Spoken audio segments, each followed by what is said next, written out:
What's up, dears? Today we're playing something different. We're probably just gonna start a new series. It's called Yakuza Kiss. So I saw this, I think like maybe last year or like the beginning of the year. I saw it on one of those forum. The creator like posted like a snippet of like her art and stuff like that and like the idea for it like on a forum, and I was like, that's really cool. So like I followed her on Twitter, and then like she just disappeared and then reappeared with the game. So I was like, cool. So yeah, this is the alpha. So some things might change. I forgot how much it was, but I'll put the link in the description and all that, like always. And we're gonna give it a go. So this is running with Unity. I did change from OBS to another program. I'm using Action right now, and my microphone is leaning and probably going, stop. Yeah, I'm using Action, Marilla's Action. It was pretty cheap. It was like 20 some bucks. So I was like, sure, let's go for it. Cause OBS and me, we just don't get along ever. We just can't. We're not made for each other. Like my laptop's not even bad. Like I'm running a pretty, I feel like it's fine really. Like I can play games fine and stuff, but then like just OBS is like, no, you're not gonna play that. So anyway, let's start a new game. Autosave. We're probably gonna play like maybe 20, possibly 30 minutes of this. Not too much, so we can like break it up and like make it a series. I know there's like a second episode or something, and it just came out recently. We'll see. Plus I have class in like a couple hours, so no, not even a couple hours, like an hour. So I can't play too much, but we're gonna check it out.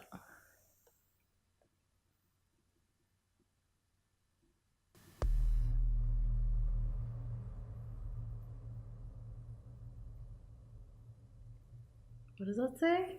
When you're in hell and I couldn't make that.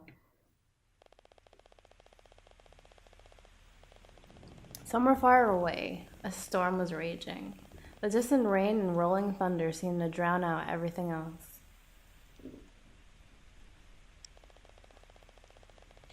The never-ending hum of the city, the violence and the cruelty of the underworld, none of it could reach this dark sanctuary. For a moment, she caught the scent of rain in the air, and she inhaled deeply. She felt strangely calm, a part of her unsure if she was awake or dreaming. Her hair was still wet from a shower she'd taken earlier, and water droplets were slowly trickling down her body. The tactile sensation broke the dreamy haze, and she shivered in the cool air. The room was pitch black, and she knew he was there. Ooh. A flash of lightning illuminated everything in blue, and for an instant she saw him there, standing still, watching her. When it was dark again, she heard him approach. She felt fingers wrap around her wrist, and she was gently pulled towards him. At first her body stiffened at his touch, but as his lips brushed against her ear, and he softly whispered her name, hesitation melted away.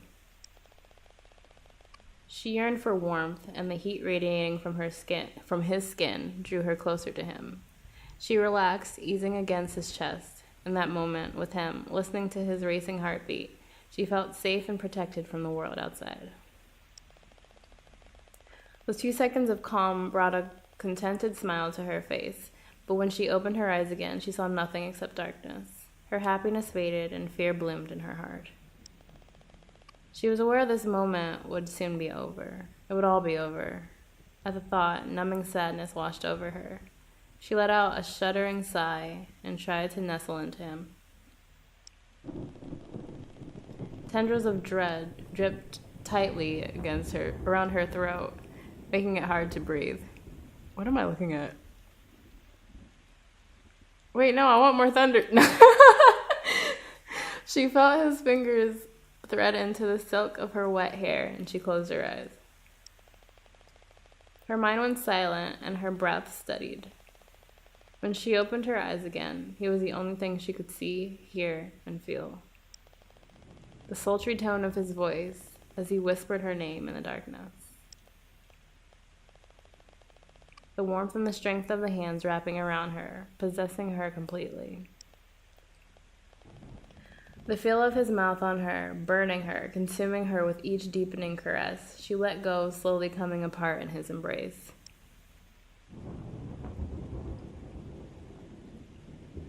Ooh, it's steamy. I like his tattoos. He got a lot of them. 2 months earlier. What led up to this?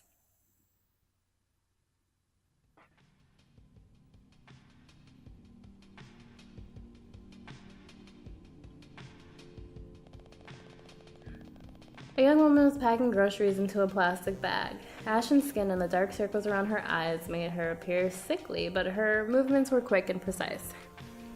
Let's see what we got here in the Mega Mart. We got some macaroni and some ramen and some fake Twinkies. What else we got? I'm hungry. I'm always hungry when I play games, y'all. I just ate too. When she was finished with her task, she looked up at an elderly man standing in front of the store counter. That'll be $3.25, sir. The total was projected above the counter surface in neon blue letters. The man took out a credit card and swiped it across the projection. Why do we still need credit cards if we have projections? What? The blue letters flashed brighter for a moment and disappeared. As he took the bag and went to leave the store, she gave him a small bow accompanied by a warm smile. Thank you. Please come again, sir. This exact same monotonous routine repeated throughout the day as she served every customer with the same robotic efficiency, the smile on her face always a perfect blend between submission and human warmth. In some ways, her smile was like a suit of armor. It shielded her from the occasional aggressive customer, whilst at the same time hiding her true self within. It was just one of the many attributes she'd picked up during her years in the service trade. Bro, customer service is hard. Like, I worked in customer service for a few years. Like, it's hard, but it's easy. I'm very good at just, like, faking being, like, very professional. Would you like anything else? Okay, thank you. Like, it's very easy to just, like, put on a smile and just, like, be fake. For me, at least. She never planned for her retail career to be permanent, but things had just turned out that way. At least this job paid her bills. Well, some of them.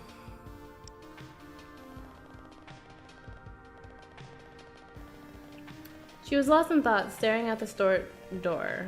Whenever the stream of customers had an interval, she would walk around the store, restocking the shelves and cleaning the already sparkling floors. Let me just look at her live 2D real quick on my other monitor and make sure she's moving right. I mean, it looks like she's moving okay.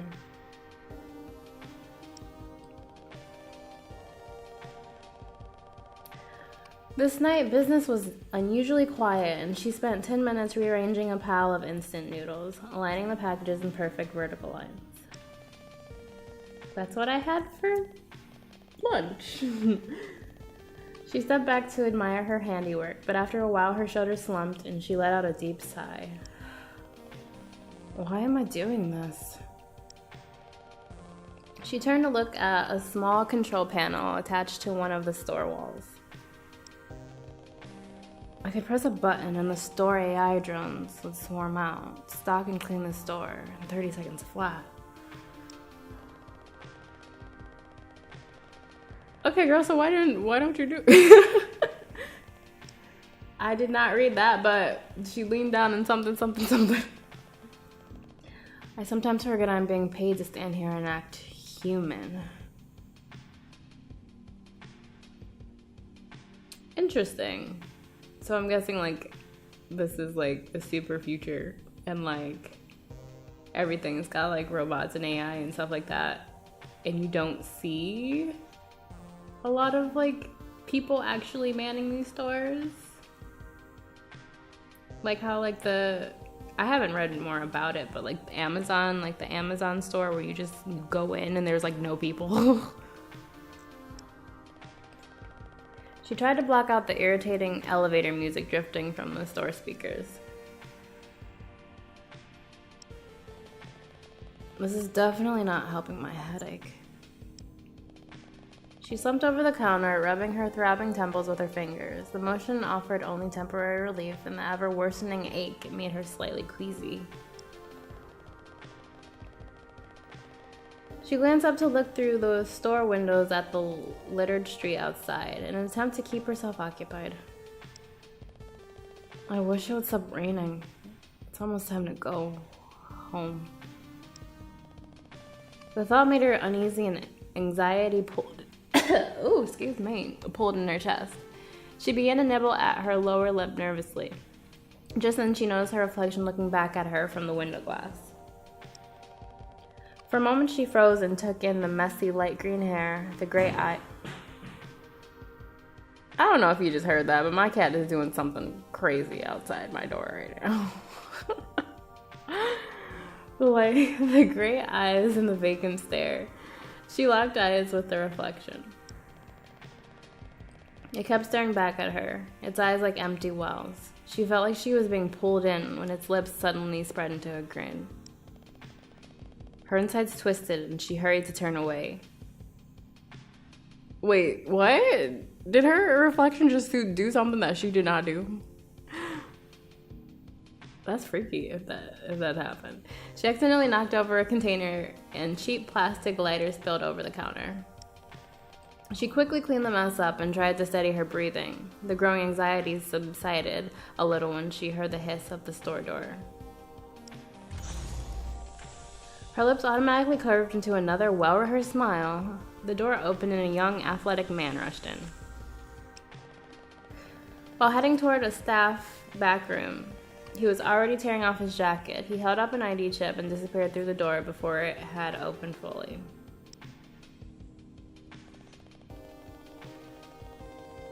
He looks interesting, I guess.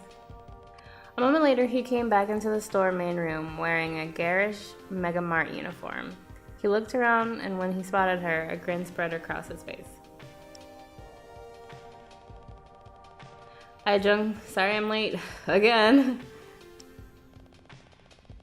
His fingers ran through disheveled red strands of hair, as the happy grin was replaced by a faint apologetic smile. Oh, don't worry about it, Joe. She tried her best to reassure him. She didn't mind him being late. She was in no rush to leave. He took her place behind the counter. Jung went into the back room and changed out of her uniform. When she returned, she saw Cho talking to an irate male customer. Cho held out a credit card. The burly, pissed-off-looking man grabbed it and stormed out of the store, shouting out a few final insults. She walked over to a relieved but visibly annoyed Cho. He was leaning against the counter trying to calm himself down with a few deep breaths. Not the best possible way to start your shift. Cho sighed and looked up at her. I guess he didn't know he was out of credit, and for some reason that was my fault. Cho scoffed and returned a pack of vaporettes onto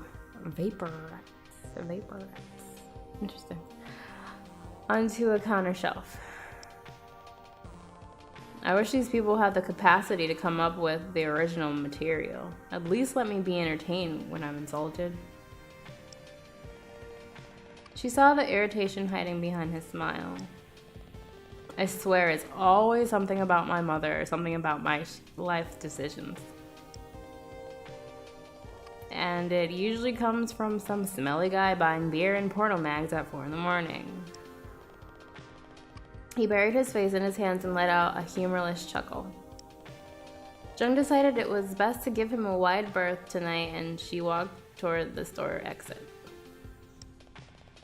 Joe let out another long sigh and looked up at her. This reminds me, I've wanted to ask you about something. Oh? What's your secret? Jung stared at him with a confused look on her face. What do you mean? Well, nasty customers and all the other countless perks of this trade never seem to faze you. You always look so calm.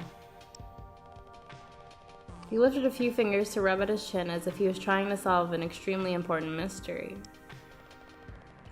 You've been doing this job for a lot longer than I have, so don't tell me assholes like that guy don't get to you.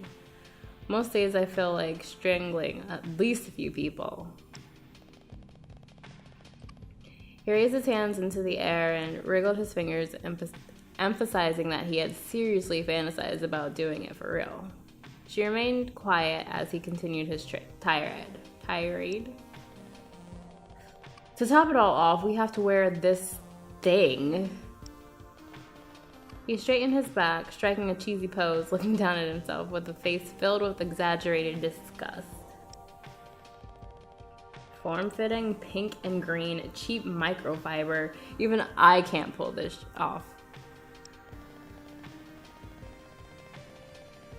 You have to be a goddamn sociopath to torture your employees like this.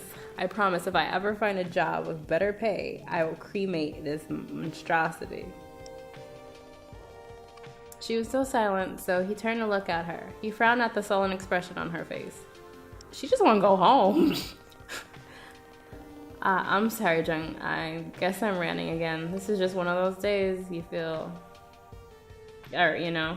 I feel like these people are slowly eating away at my soul, and sometime soon this place will make me snap. I just wonder how you can stay so at ease here. I've never seen you lose your cool or even so much as mention quitting, so consider it a favor to your colleague and let me in on your secret. Do you have a stash of alcohol hidden in here somewhere? Or maybe you're actually a service android. Wait. I know, maybe you're one of those secret super rich chaebols and you have some kind of weird retail customer abuse fetish? She was quiet for a while longer, but then she smiled at him. Nope, I'm not under the influence and I'm not an heiress to a multinational corporation. Although that would be nice, but in any case, I don't have a secret. I just smile. She pointed at her lips and her smile widened even more. He was quiet, but the blank stare on his face made it very apparent her response had been underwhelming. Finally, he let out a deflated sigh. Jung, I know I've said this before, but honestly, there are times when you make me worry about you. He gestured at her face. That thing that you're doing with your face? Smiling. Yeah, to me it looks more like the convenience store version of the 1,000-yard stare. Sure, the customers might buy it, but I'm not falling for it. His comment caught her off guard, and her smile wavered a bit. I'm not sure what you're getting at. To be honest, I don't mind working here. Actually, I sort of enjoy it. Joe stared at her with apprehension and pity written all over his face, but a few seconds later, he shrugged his shoulders. Really? Well, I guess whatever floats your boat. Though, on the other hand, it's also possible you've been working the convenience store circuit a bit too long. I can't imagine a sane person enjoying... Her smile faded. When he saw the sudden change in her, he stopped mid-sentence. He leaned against the counter and tried to make eye contact with her, but she kept looking at the floor. Can we go home now? I didn't mean to imply you're nuts or anything. This job, it makes me crazy, and I feel like there's something wrong with people who can do this on a daily basis. Not that there's anything wrong with you.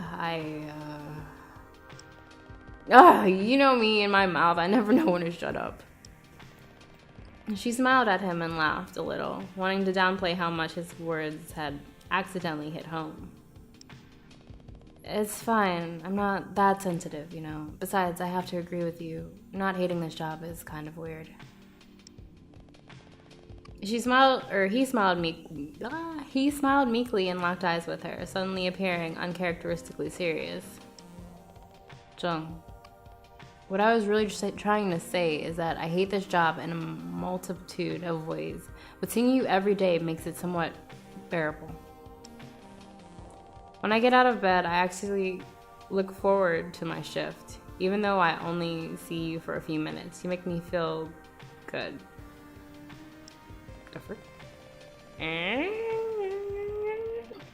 For a moment, the two just stood there in awkward silence as the implied meaning of his words sunk in. Thanks, Joe. She scrambled to end the uncomfortable silence. Look at the time, I've really gotta head home. She began to hurry toward the store exit, but he called out to her. Jung. Yeah, what is it? His fingernails tapped against the counter surface, creating a nervous rhythm. So, I remember you telling me how you love action movies. I was going to see one tonight. I have an extra ticket, and it'd really be a waste to not use it. Are you asking me out? Again, silence filled the empty convenience store. Cho rubbed at the back of his neck and still glances at her. After a while, when it got obvious she was not getting the hint, he tried again. So, I just wanted to ask if you'd like to go to the movies with me. I would like to go home and go to sleep.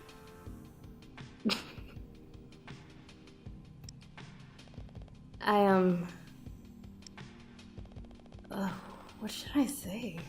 Hell no! That's the first thing I saw. Hell no! I would like to go, but I'm not feeling well. Or I could just, hell no! I highly doubt if I chose that she would actually say it though. I low-key want to know. I mean, is he? I don't even know if he's like romanceable. I think there's only like one option, but there's like some other guys in here. I really wanna. Oh, I wanna do it, but I'm not. I'm a nice person. Yeah, I'm not feeling well. Her gaze dropped to the store floor as she tried to think of a good answer, which was hell no. No, I'm kidding. He's a good person, but I can't. Thanks for asking, Joe. I would love to go, but I'm not feeling well. Why do I feel so bad? It's not like I'm lying. I do feel sick. She continued to stare at the floor as if the white linoleum was extremely fascinating. Cho was utterly unable to mask his disappointment, the smile on his lips completely at odds with his frowning eyebrows. Oh, it's totally fine.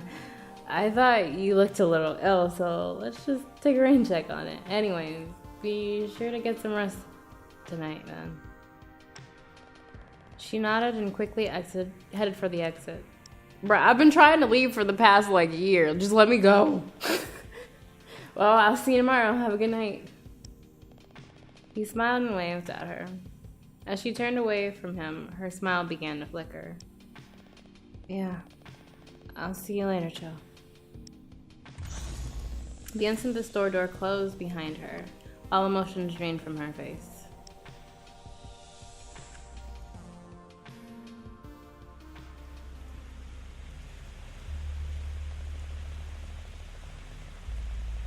Her footsteps echoed on the dark and wet street.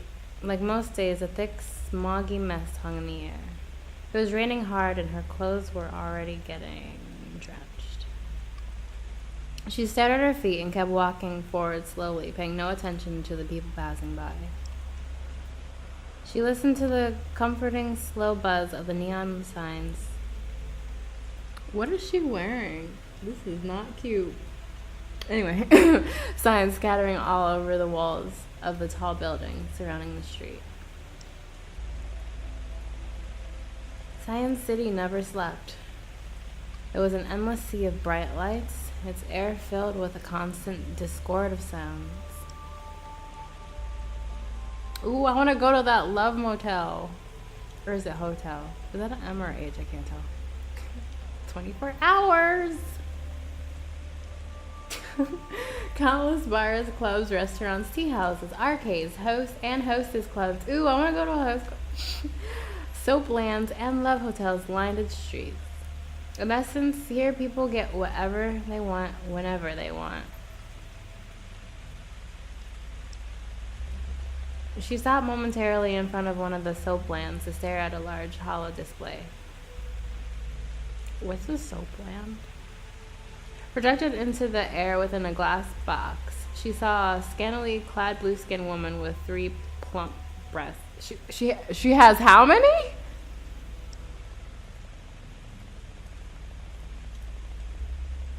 Excuse?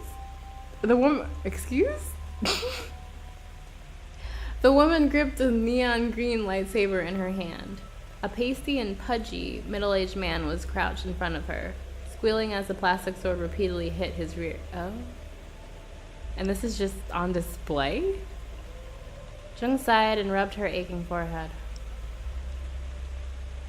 All those technological breakthroughs, and this is what we do with them.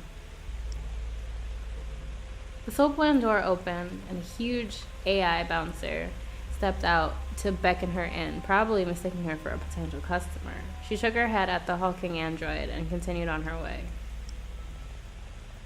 There were less people about than usual. It was too late for those living the 9-to-5 grind, and too early for the nocturnals.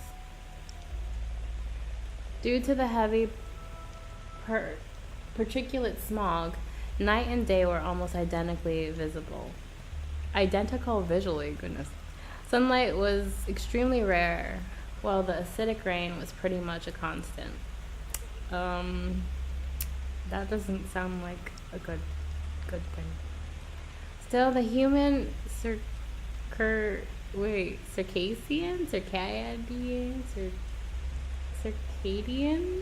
We're gonna go with circadian rhythm and need for a societal order kept things running somewhat clockwork. Jung didn't really have a preference. The time of day made no difference to her. She was in no hurry, so as she walked, she let her mind wander and occasionally stopped to massage her throbbing head some more. Maybe I should pick up some painkillers. What's the use, though? I've tried them all and they didn't help. Just made my stomach hurt, too. Goodness! The hell? Suddenly, a wave of dizziness washed over her, and she felt like she was going to faint. As she abruptly stopped moving, a tall man bumped against her back. Ow. He glared at her and shoved her aside, quickly vanishing into the crowd. She rubbed her shoulder, feeling slightly annoyed, but she was too exhausted to curse him out. She inhaled sharply, and her limp hand fell to her side. For a moment, she was sure she was going to pass out and hit the asphalt face first.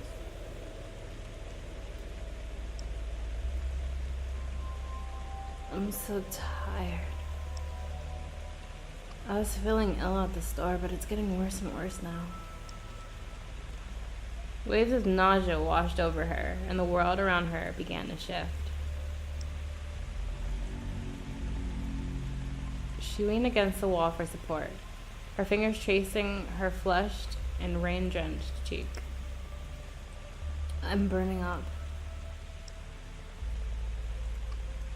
She'd felt unwell for months now. Headache, insomnia, and chronic fatigue had become such daily companions in her life that she was surprised to run into a new symptom. Acid trip. I guess I might have a fever. In an attempt to steady herself, she began to scan the street. Her vision was clouded, and she tried to focus on the blur of people flowing past her. It was easy to spot the tourists, with their glowing smiles and more often than not. Stimulant-induced excitement. They were like bright drops of color on a dark canvas. Can't you just like go into one of these like love motels, like book it for like 2 hours and then just like take a nap and then go home? Because is she gonna make it home safe? I'm worried for her. In contrast, most locals appeared spent, their eyes vacant and their expressions dulled by perpetual dejection. Many of the people she saw wore smog masks, and almost all of them donned an umbrella. She realized her own umbrella was in her locker back at Megamart. She considered going back for it, but decided against it when she imagined facing Cho again. I guess I'd rather get soaked than risk more social interaction with a friend. That's kind of sad. She was surrounded by people every day, but customers and strangers did not bother her. The problem was being around people who actually knew her. Cho was slowly peeling away her defenses layer by layer, and that made her extremely uncomfortable. She took a deep breath and swiped at the droplets of water clinging to her shoulders. Almost all of the umbrellas she saw were black, some other dark hue, or completely translucent. When she spotted a neon pink umbrella bobbing amongst the crowd, her eyes fixed on it. Beneath the umbrella, she could see a boy and a girl huddled together. The boy walked forward with a confident gait, while holding the umbrella in one hand and clasping the girl's tiny palm with the other. Every now and then, they jumped over a crack in the concrete, seemingly trying to make the walk home more adventurous. As Jung stared at them, for a moment her lips curled into a faint smile. He looks so cute. She could vividly remember walking down these same streets, her fingers interlocked in a warm hold. She had felt so happy and safe then, no matter how uncertain and grim the circumstances might have been. Soon the small pair disappeared into a side alley, and Jung's face went blank again. She shook herself to fully return back into the present. She lifted a hand in her front, her fingers digging into the folds of her jacket, trying to ease the suffocating feeling in her chest. I need to get home.